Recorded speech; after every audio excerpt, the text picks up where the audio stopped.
Hello and welcome to another analysis behind the news, where we provide the perspective that you can use to help save American liberty and independence. If UNESCO celebrated New Year's last week, it did so without the U.S. and Israel, as January 1st marked the official day of leave for both countries from the United Nations Educational, Scientific, Cultural Organization. UNESCO is just one of more than 50 organizations and entities that make up the United Nations organization as a whole. Now, according to its charter, the UNESCO's purpose is to contribute to peace and security by promoting collaboration among nations through education, science, and culture. Now, given their track record, we can boil that down to mean that the UN wants to see a globalization of education.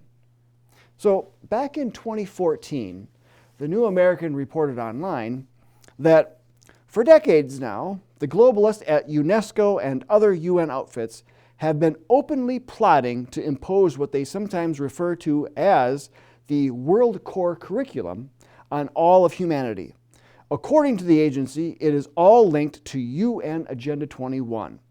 In addition to gathering up unprecedented amounts of data on everyone, the global education reform movement is essentially seeking to instill radical new values in children, turning them into global citizens with views inherently at odds with biblical Christianity to facilitate the total regimentation of human society.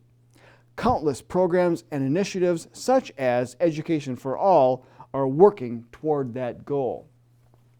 In late 2016, UNESCO released Policy Paper 28, demanding propaganda be placed in textbooks, pushing globalism, statism, the LGBT agenda, and other values that the UN agency claims that all children must possess by 2030.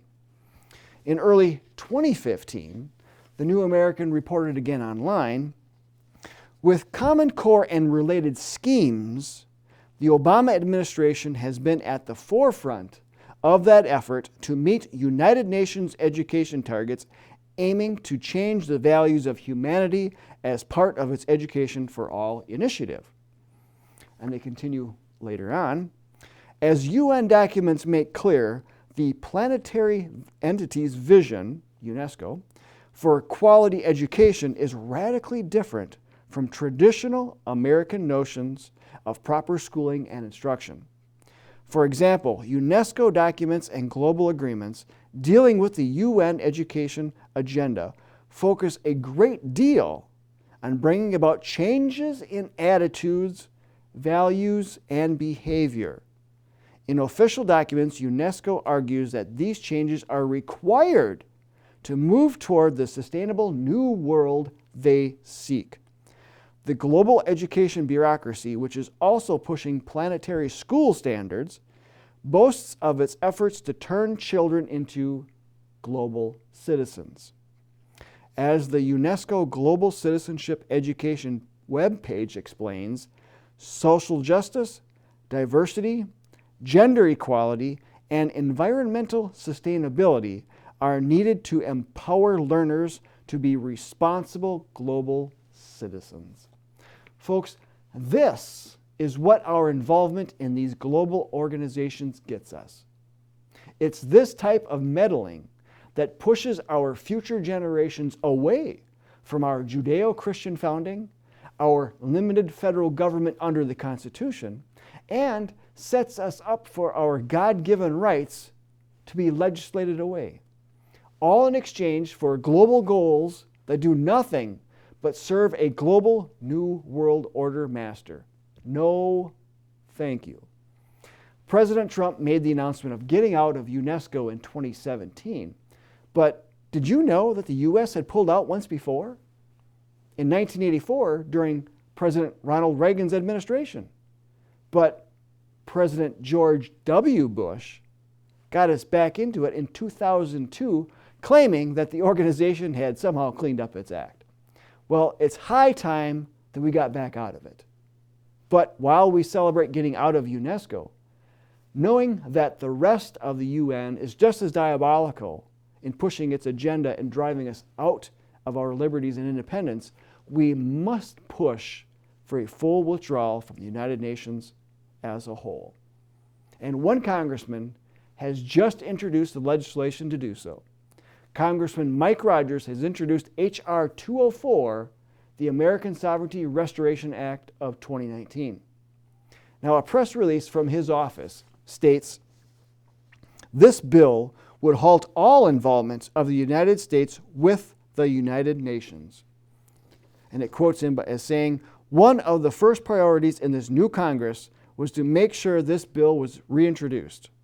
The United Nations is a disaster, and our country bankrolls over 20% of its annual budget.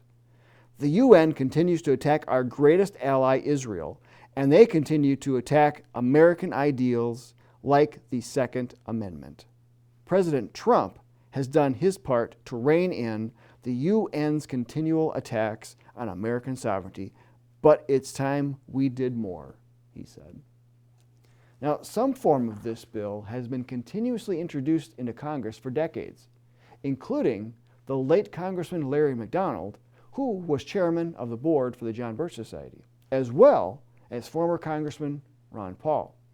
And over the years, the amount of support in Congress has slowly risen to get out of the United Nations, with much of the thanks to members of the John Birch Society exposing the UN's anti-American globalist plans. May we ask for your help in this effort in 2019? Please contact Congress today and urge your representative to co-sponsor and support H.R. 204. Then ask your senators to introduce a companion bill in the Senate. Contact information and a pre-written but fully customizable email is available at jbs.org. Check this video description for links to do that, as well as to sign up for our email alerts and apply for membership if you're not yet a member. And please, we ask that you like and share this video with others. And until next time, we'll see you then.